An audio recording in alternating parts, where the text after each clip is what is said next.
بسم اللہ الرحمن الرحیم والعصر ان الانسان لفی خسر الا الذین آمنوا وعملوا الصالحات وتواصوا بالحق وتواصوا بالصبر صدق اللہ العظیم۔ پچھلی نشست میں ہم نے کچھ تاریخی پس منظر جس کے دوران وہ فہم قرآن یا فکر قرآنی اپنی ایک تکمیلی شکل کو پہنچا ہے، جو مطالعہ قرآن حکیم کے اس منتخب نصاب کے دروس کی صورت میں آپ کے سامنے آئے گا، اس کا کچھ جائزہ لیا تھا۔ اس میں صرف ایک بات مزید جو ہے اس کا اضافہ کر لیجئے کہ میں نے مولانا امین احسن اصلاحی صاحب سے جو حصے قرآن حکیم کے پڑھے تھے سن 51 اور سن 52 میں، اس کے بعد جو میرا درس قرآن کا سلسلہ اسلامی جمعیت طلبہ میں اور پھر جماعت اسلامی کے حلقوں میں جاری رہا، اس کے دوران پھر میں نے کچھ اور مقامات کا اضافہ کرتے ہوئے اس منتخب نصاب کی تکمیل کی ہے۔ یہ یوں سمجھیے کہ تقریباً 14 برس میں یہ اپنے ارتقائی مراحل طے کرتا ہوا اس تکمیلی شکل کو پہنچا ہے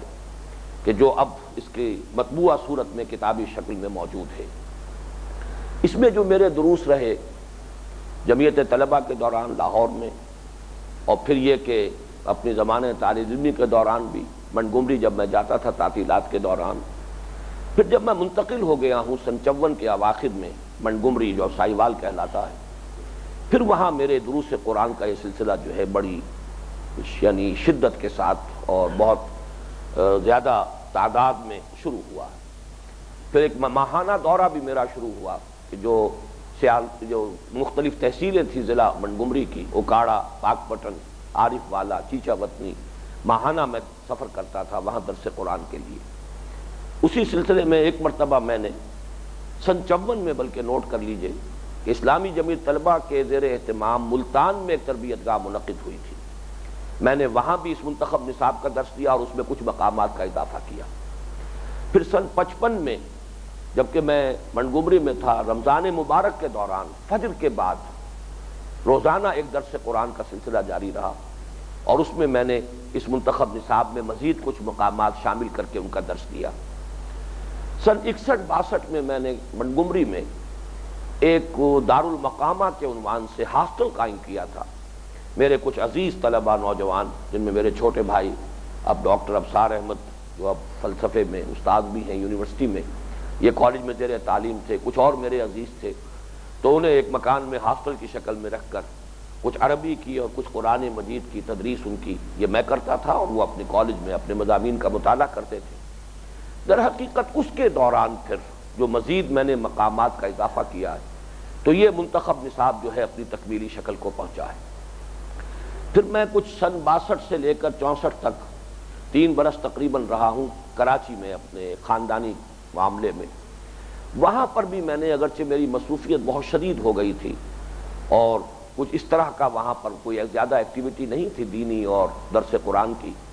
لیکن میں نے اپنے سبق کو یاد رکھنے کے لیے کہ ذہن میں مستحضر رہے تو وہاں مقبول عام ہاؤسنگ سوسائٹی ہے، اس میں ایک ہائی سکول ہے مقبول عام ہائی سکول، اس میں اتوار کی صبح کا درس قرآن کا سلسلہ شروع کیا اور اس میں پھر اس منتخب نصاب کا درس دیا۔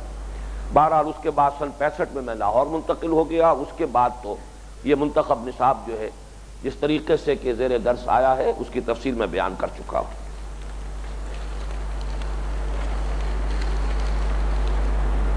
میں نے جب یہ اب سے تقریباً 20 برس قبل اس منتخب نصاب کو کتابی شکل میں شائع کیا ہے تو اس کے دیباچے میں نے کچھ اجمال کے ساتھ یہ اس کا تاریخی پس منظر بیان کر دیا تھا، جو اس پر ختم ہوا تھا کہ اس منتخب نصاب میں جو قرآن مجید کے مقامات، جو صورتیں یا آیات یا رکوع شامل کیے گئے ہیں، ان کے انتخاب کی بنیاد کیا ہے، کیا چیز پیش نظر تھی کہ جس کے لیے یہ مختلف مقامات منتخب کیے گئے۔ ظاہر بات ہے کہ انتخاب جب بھی کیا جائے گا کسی خاص نقطہ نظر سے ہوگا، اور اس کے اعتبار سے جو زیادہ ریلیونٹ حصے ہوں گے اور اہم تر حصے ہوں گے ان کو اس میں شامل کیا جائے گا۔ تو اس کی جو اصل بنیاد ہے وہ یہ ہے کہ ہمارا دین ہم سے چاہتا کیا ہے، مطالبات دین کیا ہے، ایک مسلمان کے دینی فرائض کیا ہیں، از روئے قرآن انسان کی فلاح اور نجات کی شرائط کیا ہیں، لوازم کیا ہیں، وہ منیمم تقاضے کیا ہیں کہ جو انسان پورا کرے تو اللہ تعالیٰ کے عفو و درگزر کا اور مغفرت کا وہ امیدوار بن سکتا ہے۔ یہ ہے اصل شے۔ اس اعتبار سے در حقیقت سورۃ العصر کو اس کے لیے جڑ اور بنیاد ہونے کی حیثیت جو ہے وہ حاصل ہوئی۔ چنانچہ یہ سن 55-56 ہی میں مجھے یاد ہے کہ میں نے سورۃ العصر کا سینوپسس تیار کیا تھا۔ میں نے اپنے پچھلے جبکہ درس ہمارا سلسلے وار درس اپنے اختتامی مراحل میں تھا اور سورۃ العصر کا درس ہوا تھا اسی آڈیٹوریم میں نے وہ ابھی تک میرے پاس وہ کاغذ محفوظ ہیں، نہایت بوسیدہ ہو چکے ہیں لیکن وہ کاغذ موجود ہیں، 2 فل سکیپ سائز، جن میں نے سورۃ العصر کے مضامین کا سینوپسس تیار کیا تھا۔ بہرحال اس منتخب نصاب کا نقطہ آغاز تو سورۃ العصر بنا ہے، اور میں اس کے کچھ 6 حصوں میں جو مختلف مقامات شامل ہیں ان کے بارے میں بھی چند باتیں ابھی آپ کو بتاؤں گا سورۃ العصر پر گفتگو کرنے سے قبل۔ لیکن یہ کہ اس کے اندر جو ضمناً ایک شے خود بخود سامنے آ جاتی ہے، اصلاً پیش نظر یہ ہے کہ مطالبات دین کا صحیح تصور قائم ہو جائے، دینی فرائض کا صحیح تصور قائم ہو جائے، لوازم نجات، شرائط فلاح یہ واضح طور پر سامنے آ جائے۔ لیکن ضمناً اس منتخب نصاب کے ذریعے خود دین کا ایک ہمہ گیر اور جامع تصور سامنے آتا ہے۔ دین ہے کیا؟ دین ہے، مذہب نہیں ہے۔ یہ صرف عقائد اور کچھ رسومات کا مجموعہ نہیں ہے، یہ انسانی زندگی کے تمام گوشوں سے بحث کرتا ہے، تمام پہلوؤں سے بحث کرتا ہے، ایک جامع ہدایت نامہ ہے پوری زندگی کے لیے، اس کے جملہ پہلوؤں کے لیے، جملہ شعبوں کے لیے۔ یہ جو تصور دین ہے، ہمہ گیر ایک تصور، جامع تصور، یہ بھی خود بخود اس منتخب نصاب کے مطالعے سے سامنے آتا چلا جاتا ہے، اگرچہ جیسا کہ میں نے عرض کیا یہ اس کا ضمنی فائدہ ہے۔ اس میں اصلاً پیش نظر وہ جو شرائط نجات، لوازم فلاح، فرائض دینی کا جامع تصور، مطالبات دین کا ایک ہمہ گیر تصور قائم ہو جائے، یہ ہے اس کا اصل مقصود۔ اس حوالے سے اس کا نقطہ آغاز سورۃ العصر ہے۔ سورۃ العصر کی جو عظمت کا نقش میرے قلب پر قائم ہوا اور جس کو میں نے عرض کیا ہے تعاہد بالسورۃ العصر، سورۃ العصر کے ساتھ جو ایک میرا ذہنی اور قلبی رشتہ قائم ہوا تھا، اور یہ ہوا تھا ارلی 50s میں جبکہ میں میڈیکل کا طالب علم تھا، مولانا فراہی کی تفسیر سورۃ العصر کے حوالے سے۔ لیکن اس کے بعد واقعہ یہ ہے کہ وہ نقش گہرا سے گہرا تر ہوا ہے، اس کے اندر شدت کے اندر اضافہ ہوتا چلا گیا ہے۔ چنانچہ میرے نزدیک سورۃ العصر ہدایت قرآنی کا خلاصہ ہے۔ قرآن چونکہ اصلاً کتاب ہدایت ہے، ھدی للناس، الف لام میم ذالک الکتاب لا ریب فیہ ھدی للمتقین، شہر رمضان الذی انزل فیہ القرآن ھدی للناس وبینات من الھدی والفرقان۔ یہ سائنس کی کتاب نہیں، یہ فلسفے کی کتاب نہیں، یہ اور کسی فن کی کتاب نہیں، یہ ہدایت ہے۔ ہدایت قرآنی کا خلاصہ سورۃ العصر ہے۔ میں اس اعتبار سے ذرا اس وقت کو جرات کر کے ایک تقابل آپ کے سامنے پیش کر رہا ہوں۔ سورۃ الفاتحہ ام القرآن ہے، اساس القرآن ہے، اس کی جو عظمت ہے، اس کی جو فضیلت ہے، اظہر من الشمس ہے، نبی اکرم صلی اللہ علیہ وسلم کے اقوال مبارکہ اس کی فضیلت کے ضمن میں، اس کی عظمت کے ضمن میں اکثر لوگوں کے سامنے ہے۔ لیکن میں یہاں عرض کر رہا ہوں کہ سورۃ الفاتحہ کا جو اساس القرآن ہونا اور ام القرآن ہونا ہے وہ حکمت قرآن کے حوالے سے، دین کی اصل حکمت، اس کی فلسفیانہ جڑ اور بنیاد کیا ہے، اس کے اعتبار سے جو مقام سورۃ الفاتحہ کا ہے وہی مقام، یعنی اساس القرآن اور ام القرآن ہونے کی وہی حیثیت سورۃ العصر کو حاصل ہے ہدایت قرآنی کا خلاصہ ہونے کے اعتبار سے۔ چاہتا کیا ہے قرآن انسان سے،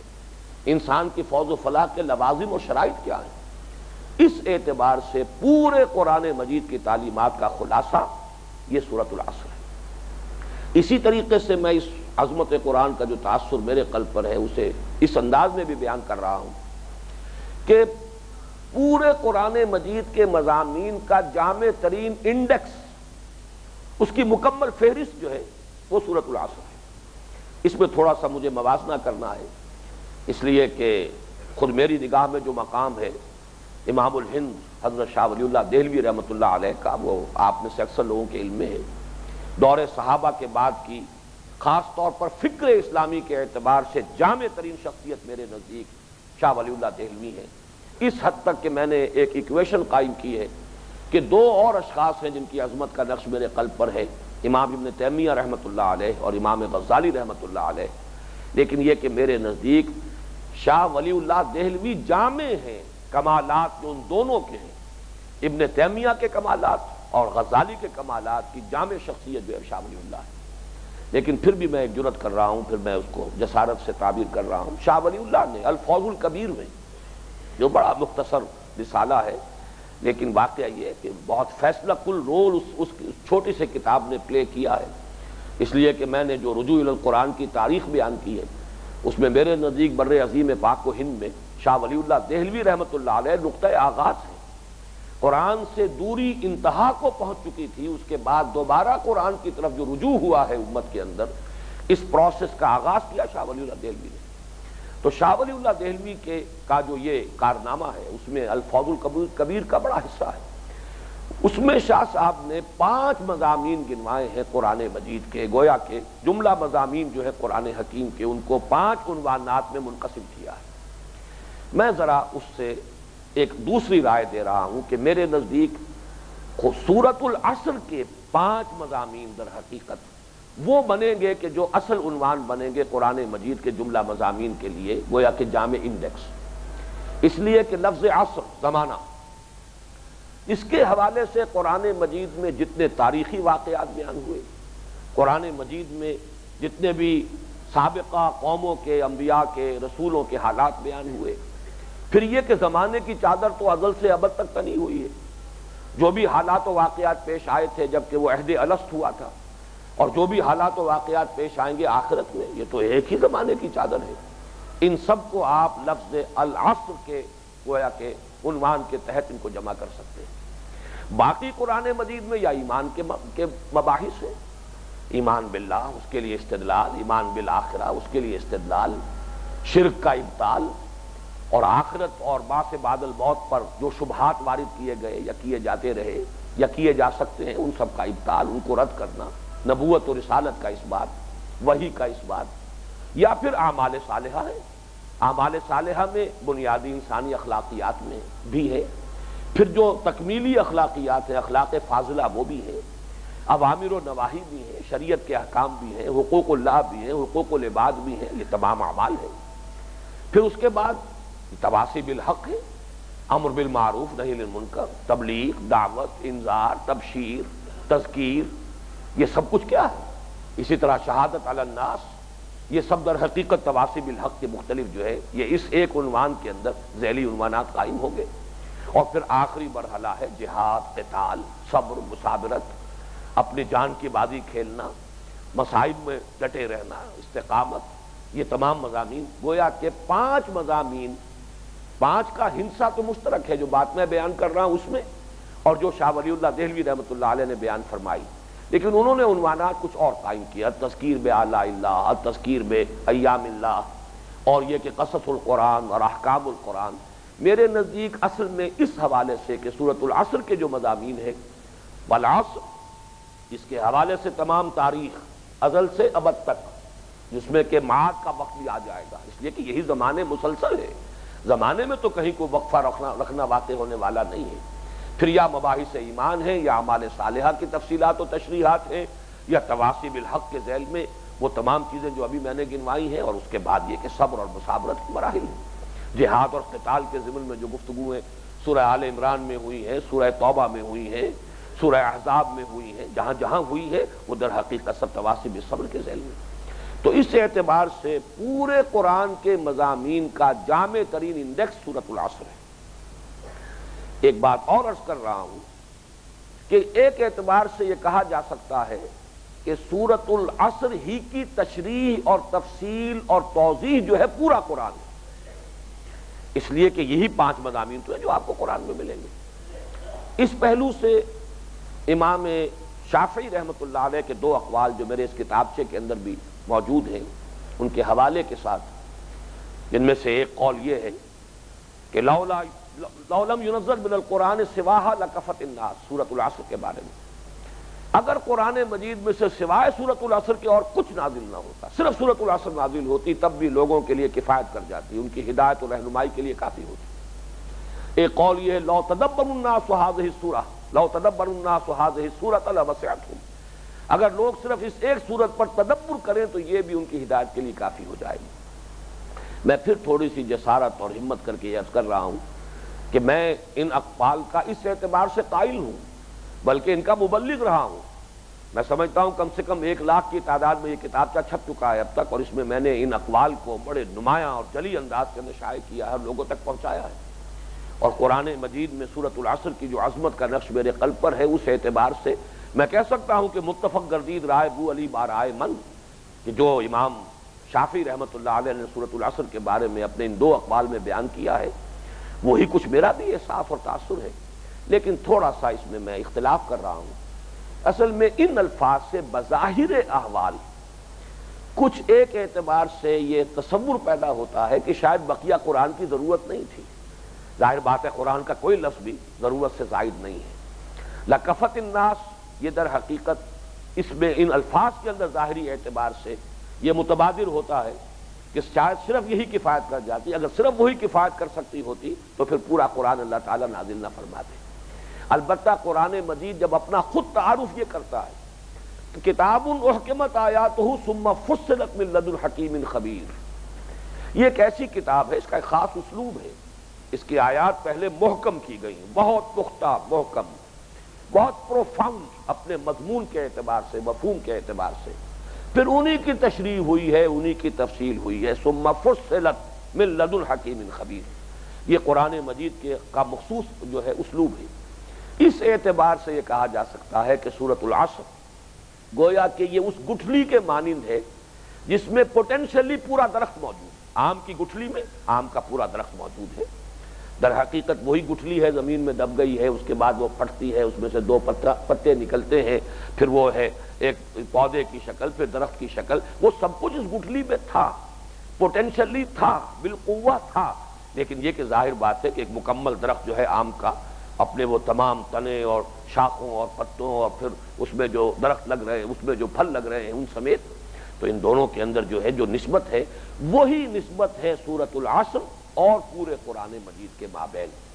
یہ انداز تعبیر محتاط بھی ہے اور میرے نزدیک جو صورتحال ہے واقعی اس سے نزدیک تر بھی ہے، مطابق واقعہ بھی ہے۔ چنانچہ میں اس میں ایک تاثر بھی آپ حضرات کے سامنے رکھ رہا ہوں،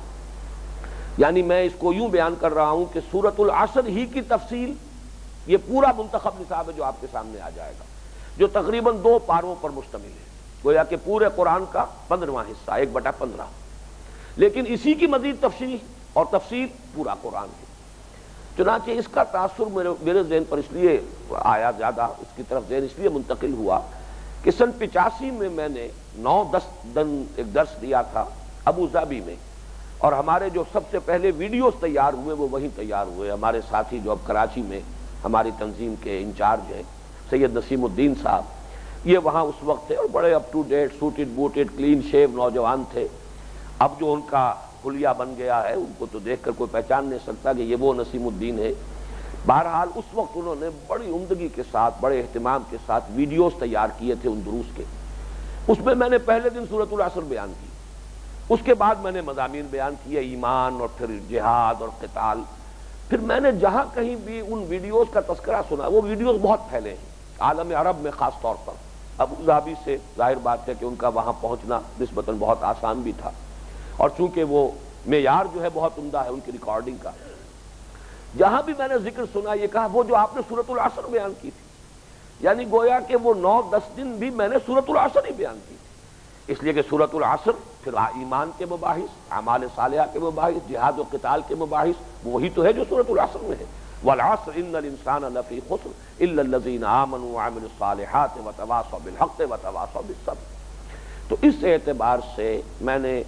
اپنے چند الفاظ میں کوشش کی ہے کہ اس سورۃ العصر کا جو نقش قائم ہے، اس کی عظمت کا میرے قلب پر، میرے ذہن پر، اسے کچھ آپ تک منتقل کر سکوں۔ لیکن واقعہ یہ ہے کہ میں محسوس کر رہا ہوں کہ شاید میری ووکیبلری نے اور میرے اس وقت کے انداز نے میرا پوری طرح ساتھ نہیں دیا ہے، اور میں حقیقت میں جو میرا تاثر ہے اسے میں منتقل نہیں کر پایا۔ بہرحال اس کو ذہن میں رکھیے کہ سورۃ العصر سے یہ منتخب نصاب شروع ہوا، 6 حصوں پر مشتمل ہے۔ پہلے حصے میں سورۃ العصر کے ساتھ 3 اور مقامات میں نے منتخب کیے، جو اتنے ہی جامع ہیں جتنے کی سورۃ العصر ہے۔ اصطلاحات مختلف ہیں، کسی جگہ پر کوئی ایک چیز زیادہ تفصیل سے آ گئی ہے، دوسری چیز جو ہے وہ صرف اس کا تذکرہ ہے، یا یہ کہ وہ ماخوذ ہے، انڈرسٹوڈ ہے، لیکن یہ چاروں چیزیں جو ہیں ایمان، عمل صالح، تواصی بالحق، تواصی بالصبر، چار مقامات ایسے منتخب کیے ہیں کہ جن میں جامعیت کے ساتھ ان چاروں باتوں کا تذکرہ موجود ہے۔ اور یہ تمام جو مقامات ہیں ان میں سے کوئی مقام بھی سوائے سورہ لقمان کا جو دوسرا رکوع ہے، یہ تو مولانا اصلاحی صاحب نے جو منتخب کیا تھا سن 51-52 کے لیے نصاب اس میں شامل تھی، باقی یہ تمام اضافے جو ہیں وہ میں نے کیے ہیں۔ آیہ بر ہے، حامی مسجدہ کی آیات ہیں، یہ اضافہ جو ہے یہ اس حصہ اول میں میرا ہے۔ حصہ دوم میں ایمانی مباحث آئے ہیں، اس میں کل کے کل مقامات جو ہیں وہ در حقیقت میرے ہی غور و فکر کا نتیجہ ہے۔ ایمان کے لیے قرآن مجید کا طرز استدلال کیا ہے، ایمانیات کو کس طریقے سے جامعیت کے ساتھ سورہ تغابن میں بیان کیا گیا ہے، اس کے کیا ثمرات و نتائج ہیں، داخلی بھی اور خارجی بھی، پھر خاص طور پر ایمان بالقیامہ، آخرت پر ایمان، بعث بعد الموت پر ایمان کے ضمن میں سورہ قیامہ، اور اس طریقے سے ایمان کے لیے اس کے فکری جو اس کی اساس ہے اور فلسفہ ایمان کے حوالے سے سورہ فاتحہ، تو یہ گویا کہ دوسرا حصہ ہے ہمارے منتخب نصاب کا۔ تیسرے حصے میں اعمال صالحہ کی بحث آئے گی، اور یہ اعمال صالحہ کی بحث میں اکثر حصے وہ ہیں جو اصلاحی صاحب نے شامل کیے تھے، لیکن اس میں پہلا درس کا جو میں نے اضافہ کیا ہے وہ سورہ مومنون کی ابتدائی 11 آیات اور اسی کی ہم مضمون آیات ہے سورہ معارج کی، کہ انسانی شخصیت اور سیرت و کردار جو اسلام چاہتا ہے کہ انسان جس کو اپنے اندر کلٹیویٹ کرے، اس کی اساسات کیا ہیں، اس کی بنیادیں کیا ہیں، اس کے فاؤنڈیشنز کون سی ہیں، یہ اس مقام پر۔ پھر باقی سورۃ الفرقان کا رکوع اس میں شامل ہے، پوری طرح تعمیر شدہ شخصیت کا حیولہ کیا ہے، عباد الرحمن اللہ کے محبوب بندے کون ہیں، ان کے اوصاف کیا ہیں۔ پھر عائلی زندگی سورہ تحریم، وہ اصلاحی صاحبی کا انتخاب تھا، لیکن پھر اضافہ کیا ہے میں نے معاشرتی اقدار کیا ہے، سوشل ویلیوز کا کانسیپٹ کیا ہے، سوشل ایولز کا کانسیپٹ کیا ہے، وہ کون سی چیزیں ہیں جنہیں اسلام جو ہے ایریڈیکیٹ کرنا چاہتا ہے سوسائٹی سے، وہ کون سی خوبیاں ہیں جنہیں اسلام چاہتا ہے کہ سوسائٹی کے اندر ان کو نافذ اور رائج کیا جائے۔ اس پہ سورہ بنی اسرائیل کا تیسرا اور چوتھا رکوع یہ میرا اضافہ ہے۔ لیکن اس کے بعد ملی زندگی کے ضمن میں مولانا اصلاحی صاحب ہی کا جو سورہ حجرات یہ اس کے اندر شامل ہے، اور اس پر یہ تیسرا حصہ ختم ہوتا ہے۔ چوتھے حصے کے اندر بھی اکثر و بیشتر حصے جو ہیں وہ میرے ہی شامل کردہ ہیں۔ جہاد و قتال کے موضوع پر سورہ صف جو ہے مولانا اصلاحی صاحب کی ہے، باقی تمام اس کے اندر اجزاء جو ہے میں نے شامل کیے ہیں۔ پانچویں حصے میں صبر و مصابرت کا معاملہ، سورہ عنکبوت وہ ہے جو اصلاحی صاحب نے پڑھائی تھی، اور وہ بڑی جامع صورت ہے اس صبر اور مصابرت کے موضوع پر، لیکن اس میں مزید جو حصے ہیں ان کا میں نے اضافہ کیا ہے، خاص طور پر سورہ بقرہ کی آیات وَلَنَبْلُوَنَّكُمْ بِشَيْءٍ مِّنَ الْخَوْفِ وَالْجُوعِ وَنَقْصٍ مِّنَ الْأَمْوَالِ وَالْأَنفُسِ وَالثَّمَرَاتِ وَبَشِّرِ الصَّابِرِينَ۔ سورہ آل عمران کے اندر جو مضامین آئے ہیں، سورہ توبہ میں جو مضامین آئے ہیں، سورہ احزاب میں جو مضامین آئے ہیں، ان پر جو ہے ان کا اضافہ کیا ہے۔ اور جو چھٹا حصہ ہے اول و آخر، جیسے پہلے حصے میں جامع مقامات تھے، اسی طریقے سے آخری حصہ جو چھٹا ہے وہ بھی نہایت جامع صورت، امت مسلمہ سے، مسلمانوں سے خطاب پر قرآن مجید کی جامع ترین صورت سورہ حدید ہے۔ اس کے بارے میں تو آپ حضرات کے سامنے میرا یہ دعویٰ آیا ہوگا، ادعا ہے، یہ دعویٰ ہے، ادعا ہے، جو بھی آپ چاہیں، لیکن واقعہ یہ ہے کہ میں یہ محسوس کرتا ہوں کہ اللہ تعالیٰ کا خصوصی فضل و کرم مجھ پر ہوا تھا۔ یہ سورہ مبارکہ میں کہا کرتا ہوں کہ اللہ نے مجھے عطا فرمائی، اس کی عظمت کا بھی سورۃ العصر کی طرح، یعنی اول و آخری سے اعتبار سے جڑ جاتے ہیں، کہ جس طرح کا گہرا نقش میرے قلب و ذہن پر سورۃ العصر کی جامعیت کا اور عظمت کا ہے، اتنا ہی گہرا اور جامعیت کے اعتبار سے خاص طور پر مسلمانوں سے خطاب کے ضمن میں وہ اہمیت اور عظمت اور جامعیت جو ہے وہ سورہ حدید کی ہے، جس پر یہ جو منتخب نصاب جو ہے اپنے اختتام کو پہنچتا ہے۔ بس اس اپنی تمہیدی گفتگو کے بعد اب سورۃ العصر کے بارے میں چند باتیں، اور سورۃ العصر پر اس وقت جو میں درس دوں گا اس لیے کہ اس پر دو بے شمار مرتبہ دروس دیے ہیں، اس کی ریکارڈنگ بھی ہے، پھر جو ہمارا ابھی سلسلے وار درس اختتام کو پہنچا تھا اس میں بھی سورۃ العصر پر میرے درس، اگرچہ میں محسوس کرتا تھا کہ میں کیا بیان کروں اس سورہ مبارکہ کے بارے میں، لیکن یہ کہ پھر بھی جب اس کا سلسلہ شروع ہوا تو غالباً کئی نشستوں میں اس کا بیان مکمل ہو سکا تھا۔ اس حوالے سے میں اس سورہ مبارکہ کے بارے میں اب جو کچھ بیان کروں گا آج، اور ایک اور نشست ہمیں اس کے لیے اگلے ہفتے جو ہے مختص کرنی پڑے گی، وہ میں اس ترتیب سے بیان کرنا چاہتا ہوں جس ترتیب سے کہ یہ راہ نجات سورۃ العصر کی روشنی میں اس کتابچے میں میں نے اس کو چونکہ تحریر کر دیا ہے اور یہ اب موجود ہے اور یہ لاکھوں کی تعداد میں چھپا ہے، انگریزی میں اس کا ترجمہ موجود ہے، تو میں یہ چاہتا ہوں کہ اس وقت جو کچھ میں بیان کروں اسی کے حوالے سے ہو، تاکہ جن لوگوں کو بھی پھر مزید دلچسپی ہو وہ اس کے مطالعے سے اس خاکے کے اندر مزید رنگ بھر سکے۔ یہ کتاب تو اصل میں یہ بھی اس زمانے کی بات ہے جب ابھی آتش جوان تھا، میں نے تقریر کی تھی ایچسن کالج میں، لیکن پھر یہ کہ اللہ نے ہمت دی، اب تو یہ ہمت نہیں رہی ہے، بہت سی تقاریر کے بارے میں خواہش ہوتی ہے کہ میں خود قلم بند کر دوں، لیکن یہ ہے کہ اب اس کے لیے جو بھی وقت بھی نہیں ملتا، جو اس کے لیے اطمینان چاہیے، لکھنا جو ہے وہ روا روی میں نہیں ہوتا ہے، اس کے لیے کافی سکون انسان کو درکار ہے، وہ نہیں ملتا، کچھ یہ ہے کہ قلم اٹھتا نہیں ہے، لیکن یہ کہ اس وقت میں نے یہ ایچسن کالج میں تقریر کی اور پھر میں نے اسے لکھ دیا، پھر اس کو پرنسپل اب مرحوم ہو چکے ہیں، اللہ تعالیٰ ان کی مغفرت فرمائے، 5000 کی تعداد میں ڈاکٹر غلام رسول چودھری صاحب نے اپنے ذاتی خرچ پر اس کو چھاپا تھا اور اس کو عام کیا تھا، اس کو پھیلایا، اس درجے وہ متاثر ہوئے تھے سورۃ العصر پہ میری تقریر۔ پھر یہ کہ ہم نے بلکہ یہ جو جب تک شائع ہوتی رہی ہے انہی کی کتابت تھی جو ہم نے ان سے مستعار لے لی تھی اور اسی کو پھر ہم چھاپتے رہے، اب البتہ جو ہے اس کی نئی کتابت کروا لی گئی ہے، اس لیے کہ اتنے طویل عرصے میں تقریباً 20 برس ہو گئے، وہ کتابت جو ہے وہ اب کچھ دھندلی پڑ چکی ہے، تو نئی کتابت ہے۔ اس میں جس حوالے سے میں نے سورۃ العصر پر گفتگو کی ہے ان میں سے آج ہم صرف 2 باتیں صرف آج جو ہے ہم بیان کر سکیں گے۔ نمبر 1 یہ اس سورۃ العصر کے بارے میں 4 چیزیں کہ جو بنیادی ہیں اور تمہیدی ہیں۔ نمبر 1 یہ قرآن حکیم کی اولین صورتوں میں سے ہے۔ نمبر 2 یہ قرآن حکیم کی مختصر ترین صورتوں میں سے ہے، اس لیے کہ کل 3 آیات ہیں، اور یہ بھی حسن اتفاق کا یہ اگرچہ اتفاق نہیں ہے، اللہ تعالیٰ کی طرف سے جو بھی ہوا ہے وہ اس کے فیصلے سے ہوا ہے، اتفاق تو یہاں کوئی نہیں ہوتا، لیکن یہ کہ اپنے ذہن میں قائم رکھنے کے لیے یہ مینٹل ایسوسیشنز مفید ہوتی ہیں کہ کل 3 صورتیں ہیں قرآن مجید میں کہ جو 3 آیات پر مشتمل ہیں، سورۃ العصر، سورۃ النصر، سورۃ الکوثر۔ ان میں سے 2 کا تعلق سیرت النبی سے ہے صلی اللہ علیہ وسلم۔ سورۃ الکوثر حضور کا مقام و مرتبہ، انا اعطیناک الکوثر فصل لربک وانحر ان شانئک هو الابتر، اور سورۃ النصر یہ بھی حضور صلی اللہ علیہ وسلم کے لیے پیشن گوئی، بشارت، اذا جاء نصر اللہ والفتح ورأیت الناس يدخلون فی دین اللہ افواجا فسبح بحمد ربک واستغفر انہ کان توابا۔ سورۃ العصر ہے کہ جو جیسا کہ میں عرض کر چکا ہوں یہ ہدایت قرآنی کا خلاصہ، اسی کے ضمن میں یہ بات بھی ذہن میں اگر یاد رہ جائے تو مناسب ہے کہ شاید اسی حوالے سے یہ ہے کہ چونکہ سب سے چھوٹی صورتیں بھی قرآن مجید کی 3 آیات پر مشتمل ہیں، 3 آیات سے کم پر یعنی 2 پر مشتمل کوئی صورت نہیں ہے، نہ 1 آیت پر مشتمل کوئی صورت ہے، حالانکہ آیتیں بڑی طویل بھی ہیں۔ آیت البر بھی جو ہمارا دوسرا سبق ہوگا، سورۃ العصر سے، سورۃ الکوثر سے، سورۃ النصر، تینوں کو جمع کر لے تب بھی وہ آیت بر جو ہے حجم میں بڑی رہے گی،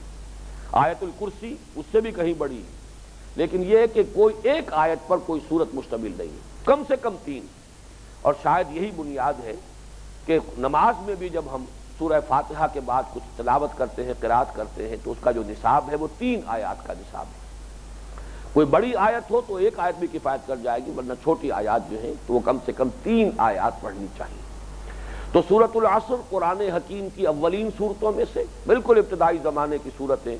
اور اس میں عرض کر چکا ہوں کتاب احکمت آیاتہ ثم فصلت من لدن حکیم خبیر، گویا کہ ہدایت خداوندی محکم ترین اور سب سے جامع شکل میں وہ اس سورہ مبارکہ میں آ گئی،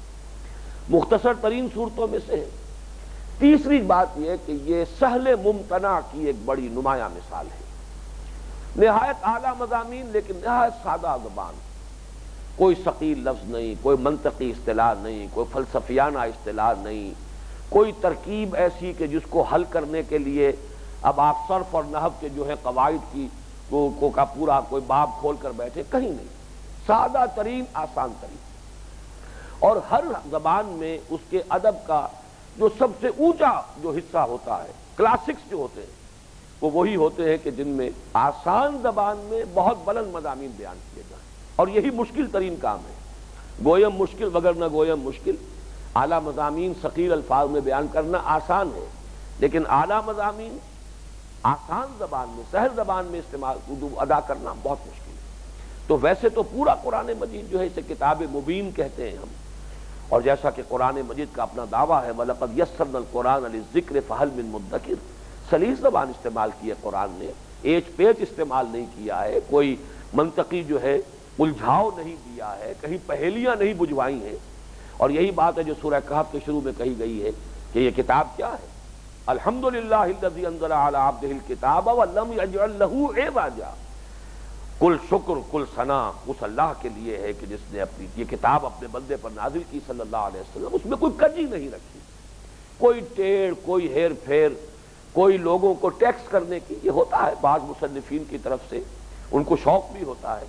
کہ ذرا اپنی علمیت کے اظہار کے لیے الفاظ ایسے استعمال کریں، تراکیب ایسی استعمال کریں. قرآن مجید تو چونکہ ظاہر بات ہے کہ لوگوں کی ہدایت اور ابلاغ اس کا اصل مقصد ہے، اس لیے سہل ترین زبان. لیکن اس میں بھی سب سے زیادہ سہل زبان اگر بعض صورتوں میں آپ کو نظر آئے گی تو سورۃ العصر اس میں چوٹی پر ہے. اور چوتھی بات جو میں عرض کر چکا ہوں، جامع ترین صورت ہے. باقی میں نے کہا تھا مختصر ترین صورتوں میں سے ہے، اولین صورتوں میں سے ہے، لیکن جامع ترین صورت یہ میرے نزدیک یہ سورۃ العصر،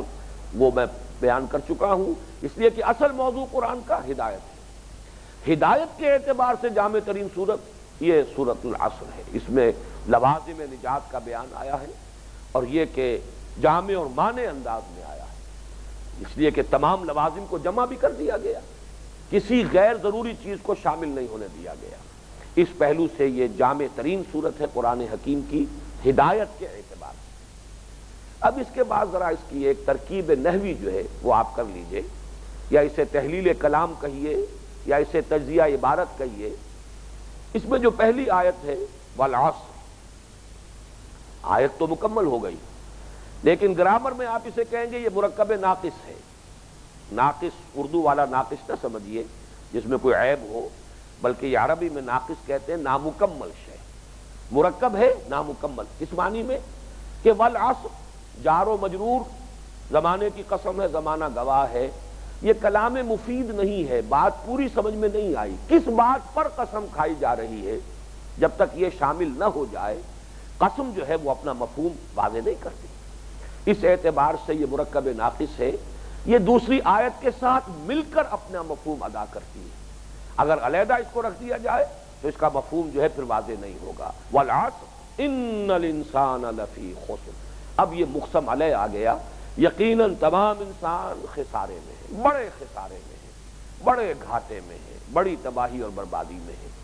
تو یہ سورت پہلی آیت جو ہے مرکب ناقص ہے، مکمل جملہ نہیں ہے، اور دوسری آیت کے ساتھ مل کر اس کا مفہوم واضح ہوتا ہے.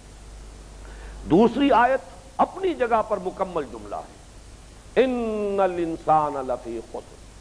اسے اپنے مفہوم کی وضاحت کے لیے کوئی احتیاج نہیں ہے، نہ پہلی آیت کی احتیاج ہے، نہ دوسری آیت کی، تیسری آیت کی احتیاج ہے. اپنی جگہ پر کلام مفید، مکمل جملہ، جملہ اسمیہ خبریہ، ان الانسان لفی خسر. البتہ پھر تیسری آیت جو ہے الا، اگرچہ اس تیسری آیت میں کئی جملے موجود ہیں. عاملوا الصالحات مکمل جملہ ہے، عاملوا فعل جمع فاعل، صالحات مفعول مکمل جملہ، وتواصوا بالحق مکمل جملہ ہے، تواصوا فعل جمع فاعل، بالحق مفعول بہ جملہ مکمل ہو گیا. اس اعتبار سے یہ جملے مکمل ہیں. لیکن چونکہ آغاز ہو رہا الا، حرف استثناء ہے، الا سے جو استثناء ہو رہا ہے اس کا بھی مفہوم سمجھ میں نہیں آ سکتا جب تک کہ مستثنیٰ من ہو. کس چیز سے استثناء کیا جا رہا ہے جب تک کہ اس کے ساتھ جوڑ نہ دیا جائے. تو یہ تیسری آیت بھی محتاج ہے دوسری آیت کی اپنے مفہوم کی وضاحت کے لیے. ان الانسان لفی خسر الا الذین آمنوا وعملوا الصالحات وتواصوا بالحق وتواصوا بالصبر. یقیناً تمام انسان خسارے میں ہیں، گھاٹے میں ہیں، ٹوٹے میں ہیں، سوائے ان کے جو ایمان لائے اور انہوں نے نیک عمل کیے اور انہوں نے حق کی وصیت کی اور انہوں نے صبر کی تاکید کی۔ تو گویا کہ پہلی اور تیسری آیات اپنی جگہ ہیں، آیات توقیفی ہیں، یہ تو حضور کے بتانے سے معین ہو گیا کہ والعصر آیت ہے، الا الذین آمنوا وعملوا الصالحات وتواصوا بالحق وتواصوا بالصبر، یہ بھی مکمل آیت ہے، ان الانسان لفی خسر، یہ بھی مکمل آیت ہے۔ یہ توقیفی مضمون ہے، آیات کا تعین، سورتوں کا تعین حضور کے بتانے پر موقوف ہے، یہ کسی بھی گرامر کے اصول پر نہیں ہے، کسی بھی قیاس کے اصول پر نہیں ہے، کسی بھی منطق کے اصول پر نہیں ہے، بلکہ یہ توقیفی امور ہے جیسے کہ حضور نے بتایا۔ البتہ یہ کہ یہ تجزیہ آپ کے سامنے آ گیا کہ درمیانی آیت ہے اس کا اصل جو مرکز ہے، پہلی آیت بھی اس سے مل کر اپنا مفہوم ادا کر رہی ہے، تیسری آیت بھی اس کے ساتھ جڑ کر اپنے مفہوم کو ادا کر رہی ہے۔ لیکن اب اگر آپ ان تینوں آیات کو تسلسل کے ساتھ پڑھیں تو یہ ایک سمپل سٹیٹمنٹ ہے، ایک بات ہے، زمانے کی قسم ہے تمام انسان خسارے اور گھاٹے میں ہیں سوائے ان کے جو ایمان لائے اور انہوں نے نیک عمل کیے اور انہوں نے حق کی وصیت کی اور تاکید کی اور انہوں نے صبر کی وصیت کی اور تاکید کی۔ تفصیلی ترجمہ تو بعد میں ہوگا، اب یہ ایک سٹیٹمنٹ ہے، ایک ہی یوں سمجھیے کہ چونکہ پہلا جملہ جو ہے پہلی آیت وہ بھی جڑ کر مفہوم دے رہا، تو ایک ہی جملہ بنا، اب جملہ دوسری آیت پر بھی مکمل ہے، لیکن تینوں آیتیں مل کر بھی ایک ہی جملہ بن رہی ہیں، ایک ہی کلام مفید، ایک ہی کلام ہے در حقیقت جو تین آیات پر مشتمل ہے۔ تو میں نے اپنے اس کتابچے میں دوسرا حصہ جو ہے اس سورہ مبارکہ پر گفتگو کے ضمن میں اس کو ایک سٹیٹمنٹ کی حیثیت سے انسان اپنے سامنے رکھے، اور میں آپ حضرات کو پھر دعوت دے رہا ہوں کہ اس ایک جملے کو ذرا اپنے لوح قلب پر نقش کر لیں، لوح ذہن پر نقش کر لیں، اور اس سے چار نتیجے ہیں جو برآمد ہوتے ہیں، اور یہ ہے بطریق تذکر، بادنا تأمل۔ یہ نوٹ کر لیجئے، اس میں وہ بحث موجود ہے، میں چاہوں گا کہ یہ کتابچہ جو ہے جو بھی شخص ان دروس کو سنے اور دیکھے آڈیو اور ویڈیو کے ذریعے سے، وہ ساتھ کے ساتھ یہ جو کتابچہ ہے راہ نجات سورۃ العصر کی روشنی میں، بالخصوص اس میں جو وہ حصہ ہے کہ جو ایچ کالج کی میری تقریر پر مشتمل ہے، اس کا ضرور مطالعہ کریں۔ میں نے یہاں دوسری بحث جو قائم کی ہے وہ یہ ہے کہ فہم قرآن کے دو درجے ہیں، ایک درجہ تذکر بالقرآن، ایک درجہ تدبر قرآن۔ ویسے تو آج جب میں سوچ رہا تھا تو ایک بات ذہن میں آئی اور صحیح آئی کہ فہم قرآن کے درجے بھی اتنے ہی ہوں گے جتنے کل انسان ہیں، جیسے وہ مقولہ ہے کہ الطرق الی اللہ کعدد انفاس الخلق، اللہ تعالیٰ کا تقرب حاصل کرنے کے راستے اتنے ہی ہیں جتنے تمام مخلوقات کے سانس ہیں۔ ظاہر بات ہے اللہ نے اپنی اس تخلیق میں بڑی بو قلمونی رکھی ہے، رنگا رنگی رکھی ہے، منوٹنی نہیں ہے، دو انسانوں کی شکلیں ایک جیسی نہیں، دو انسانوں کے انگوٹھوں کے یہ نشان ایک جیسے نہیں، تو ظاہر بات ہے کہ ذہنی سطحیں بھی سب کی برابر نہیں ہیں، مزاج سب کے ایک جیسے نہیں ہیں، مختلف مزاج، مختلف افتاد طبع، مختلف ترجیحات، مختلف انداز فکر، پھر ذہنی سطح مختلف، تو ظاہر بات ہے ہر انسان اپنی ذہنی سطح کے مطابق ہی قرآن مجید کو سمجھے گا، تو جتنے انسان ہیں اتنی ہی ذہنی سطح ہیں، اتنے ہی فہم قرآن کے درجے بھی ہیں۔ لیکن قرآن مجید کی اصطلاح کے حوالے سے ہم کہہ سکتے ہیں کہ دو حصوں میں تقسیم کر سکتے ہیں، ایک ہے تذکر بالقرآن، قرآن مجید سے اس کا اصل سبق حاصل کر لینا، جو کہ اس کا اصل نتیجہ ہے، جس کے لیے میں نے شاید الفاظ بھی استعمال کیے اس میں، چونکہ یہ جو کالج کے طلبہ تھے ان کے سامنے گفتگو ہو رہی تھی کہ جیسے ہم کبھی پڑھتے تھے یہ کہانی ہے اور کہانی کا مورل لیسن یہ ہے، پوری کہانی ہے لیکن اس سے نتیجہ کیا نکلا، اس سے حاصل کیا ہے، وہ اصول کیا ہے جو اس سے مستنبط ہوتا ہے، مورل لیسن کیا ہے۔ تو گویا کہ قرآن مجید کا ایک وہ مورل لیسن ہے، وہ ہدایت ہے، اور یہ تمثیل بھی میں نے اس سے پہلے بیان کی ہے کہ جیسے سمندر میں اگر کوئی ٹینکر جو ہے، ابھی بھی خبر آئی ہے افریقہ کے مشرقی ساحل کے قریب بھی کوئی ٹینکر جو ہے اور 1000 ٹن اس میں سے تیل جو ہے وہ سمندر میں وہ گر گیا ہے، تو وہ تیل سمندر کی سطح پر رہے گا، نیچے نہیں جائے گا۔ سمندر میں پانی کی گہرائی فرض کیجئے کئی میل ہے،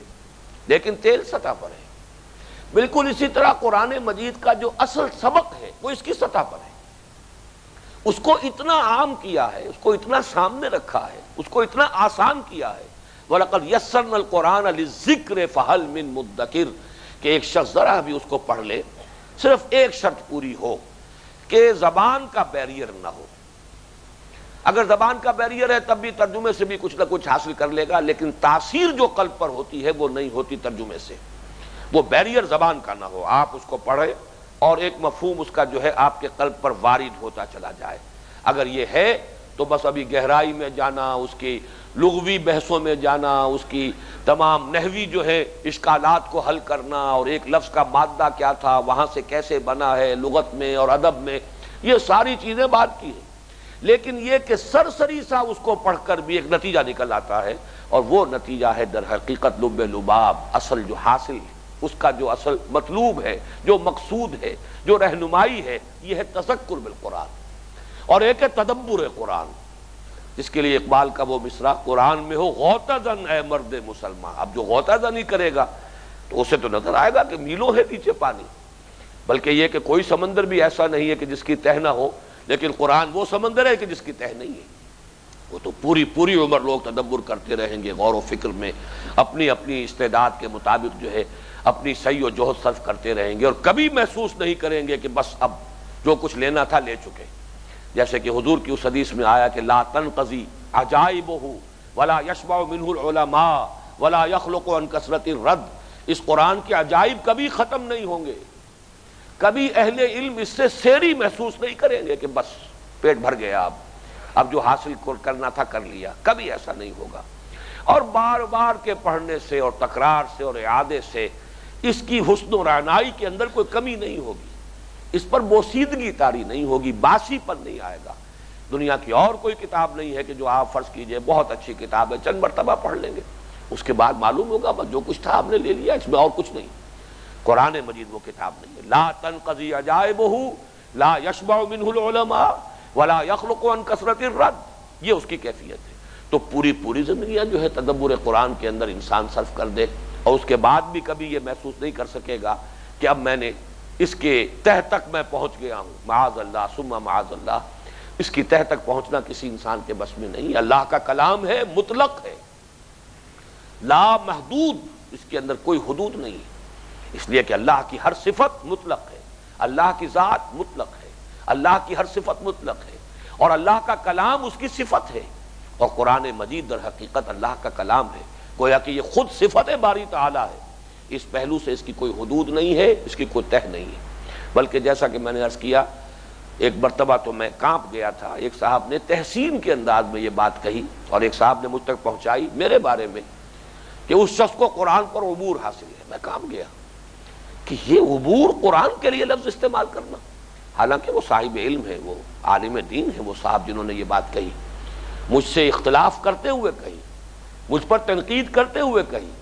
کہ یہ چیزیں ہیں جن سے ہم اختلاف ہے، اگرچہ قرآن پر تو انہیں عبور حاصل ہے، یہ ہم تسلیم کرتے ہیں، لیکن میں کام گیا کہ لفظ عبور کا استعمال جو ہے قرآن کے لیے، یہ خود اپنی جگہ پر بہت ہی میں سمجھتا ہوں کہ قرآن کی شان میں گستاخی اور یہ سوء ادب ہے۔ عبور کہتے ہیں کسی ایک کنارے سے دوسرے کنارے تک پہنچ جانا، یہ جو عبور ہے، دریا عبور کر لیا، اور ظاہر بات ہے کہ اس میں تصور لازماً آ جائے گا کناروں کا،